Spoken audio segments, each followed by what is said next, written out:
what do you feel is the basic care knowledge that any horse owner should have? Well, just in terms of care, obviously the basics of, super basics of scratches, not scratches, but like a scratch or a scrape, Right. how to treat that. Yeah, first aid, exactly. All basic first aid, of course.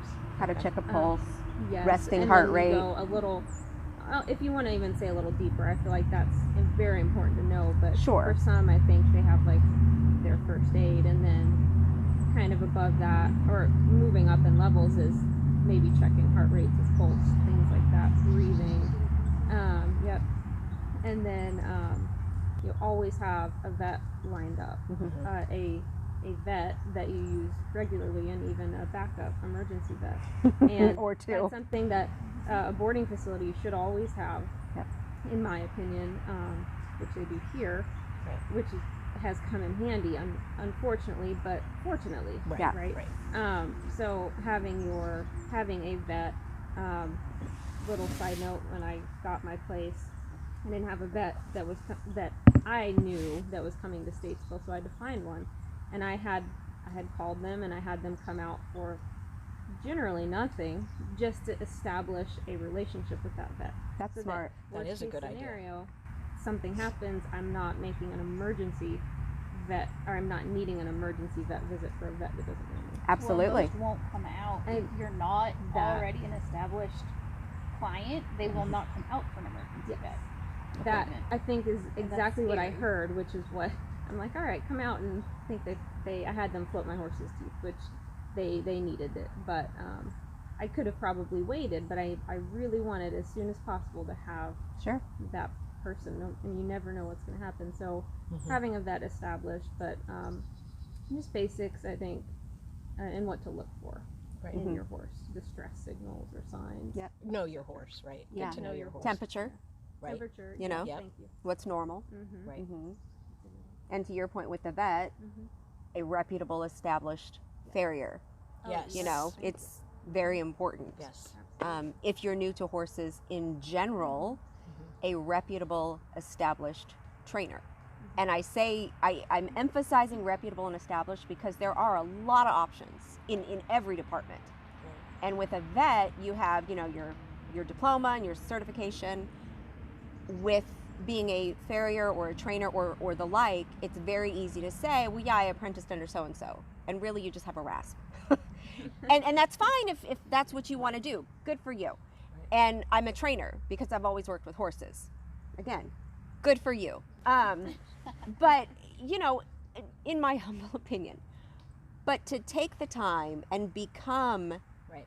a farrier that is trusted, that is well known, that is educated, to take the time to get the knowledge and to be certified and to continue your education on both fronts. That's key. I Right? think you're both open Is to continue vital. learning. Right.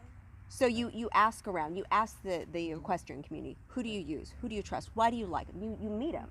Right. And if, you ask them questions, you interact. If they're not open to your 10,002 questions, thank you, then maybe they're not the right farrier for you. That's okay.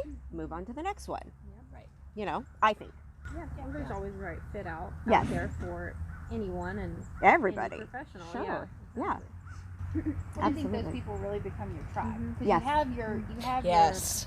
tribe that's at your herd, we'll say, Yes. that's at your farm. Absolutely. Yeah. And they have to be the right people. They have to be supportive. Everyone has to merge together, and we know how barn dynamics can be. Yes. Yes. But having that healthy, supportive herd Mhm. at your farm, and then the outer circle of having that healthy support of professionals Absolutely. is because people do call me for all sorts of things. Sure. I'm sure they call Lauren too. And it's like, we are not vets. Yep. I still say that. I You do too. definitely- I've heard you say Yep. that. Yeah, Yeah. definitely not a vet. Yeah. Mhm. This is my But experience. this might be your suggestion. Correct. Or like I had a client call me on the way here. She thinks her horse may have broken her leg and can't get a hold of a vet, and so it was one of those. It was, you're not established with anybody else. Yeah. Call this person, this person, this person, Right. and see what that will look like.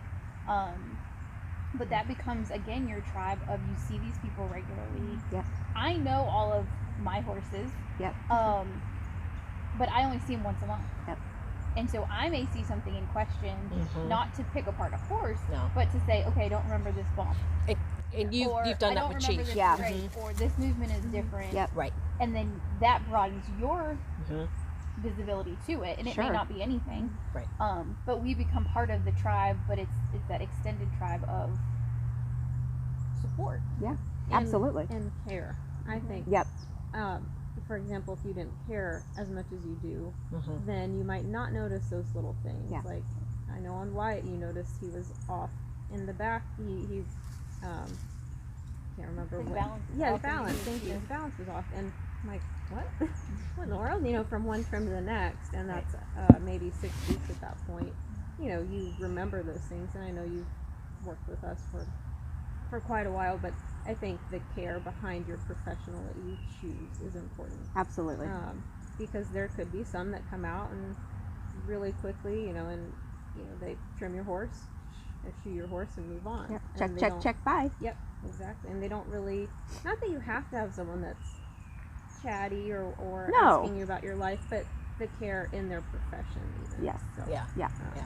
It's important. Yeah. Yeah. For sure. Good question. So I definitely think that first aid piece is paramount. Mhm.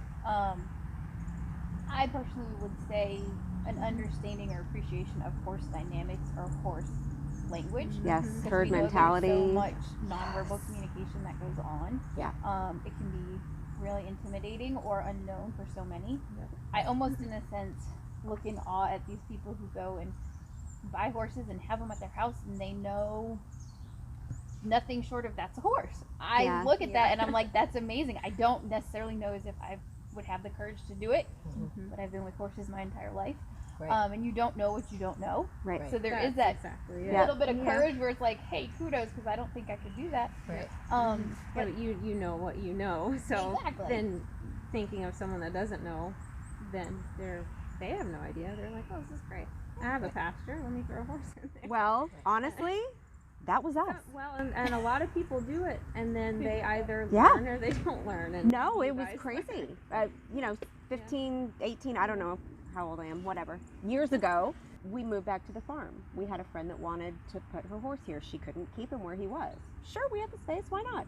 Fenced off a pasture. Well, the horse can't get well, and that's ridiculous. So we bought a horse, and then that horse left, so we got another horse. And on, and you learn as you go, and that's great. With a dog, not so great with a horse. And I had been following Joyce Lewis, who I just thought was amazing. And she posted something looking for an intern. It was an internship. And I went, I have to go work with this woman. I have to. And it was about an hour and something-ish away, like Siler City, not close. And I talked to Mark, and I said, yes, I've ridden my whole life, but I don't have the knowledge I need to have to be a responsible horse owner, and I think this woman is it. And he went, oh, do it. So I did. So I drove an hour every day, and I worked with her all day, and it was completely foreign. It was like learning to speak Chinese. Yeah. And then I drove home for an hour crying because I was too stupid to own the horses that I owned, and was just in danger. Like, I remember coming home the first day crying, we should sell these horses. Like, we should not own horses. You're morons, right? And he went, what? We had a talk, and I calmed the heck down, and, I got to get ready for bed. I got to go back in the morning. He's like, you're going back? Well, it's overwhelming. Yeah, well, and that's exactly and it. I think that's what you felt, was the Totally. overwhelmment. And I went back day after day after day. The woman's now one of my dearest friends, and Right. I just am so grateful for her taking me under her wing and saying, okay, you're stupid. Let me do it. Not literally. You just know, don't I know. But I didn't know. Yep. And I've got, 2 1,500-pound puppy dogs in my backyard that we're just riding, and the farrier that's not educating. And then the next one that came in, because he just wasn't that great, and goes, well, your horse has white line. Well, what's white line? Right. And I'm learning what that is. But you don't want to learn that because you bought a horse with it, Right. ideally. No. But to have the knowledge ahead of time, if possible, for someone watching this that already has the horse, you have the horse, great, learn now. Yep. Keep learning. Go where you're at, do what you need to do. But yeah, I totally was that person, and I did it wrong. I think one of the things that took me a while to grasp, and I kind of put terms to it, was my horse's love language isn't mine, right? So, you know, Gary Chapman's 5 love languages for people. And it was determining that in order to show my horse that I love him, I need to earn his respect and his trust. How do I do that? Moving his feet, getting control of them, you know, the different exercises, the different leadership roles, and partnership, because at times it's kind of a give and take. I think that was like a great discovery for me. Is I was able to articulate it in a way that I better understood it. And, you know, my love and what I need from him, but I've got to give that love first and get that respect and that trust, and that gives him, you know, that's his love language. So I sometimes think that's one of the hardest things about, especially with maybe someone new to horses buying their horse for the first time, or just in general, you know, you want to love your horse and you want your horse to love you back so badly. yes, That it doesn't seem to work, and then you end up butting heads. Your horse runs from you in the pasture. Well, they don't feel like you are their leader, and without that, they don't love you, if you will. Yeah. Duchess and Wyatt are a great example. Wyatt is a pest to Duchess and all the other horses, and yet Duchess corrects him every time. She will kick at him. I don't see her bite too much. Doesn't matter. She corrects him, puts him in his place, and says, "Hey, I'm in charge. Don't mess around." And he loves her so much. He wants to be with her more. Yep. When she corrects him, it seems like you take her out of the pasture and he's just lost. And I think that's an example I use with a lot of my clients, is you getting after your horse or correcting them, whatever terminology you want to use, is not you hurting your horse. And that doesn't mean they're going to not want to be with you, maybe in that moment, but as long as you have the correct timing, pressure release, etc., you are building that relationship. So I like how you put it in love languages. Yeah. You know, you want to love your horse and rub on them and give them cookies, and if you do that too much, they just look at you like a vending machine. They're like, "Oh hey, you have the treats, right?" And then you come out and you don't have treats, and you just want to ride your horse that day, and they're going to be like, "Nope." see, Or worse, get aggressive. Or worse. Oh, yeah. Exactly. Well, and I You think know? so many people, and this is in a human standpoint and a horse standpoint, but food equates to love. Yep.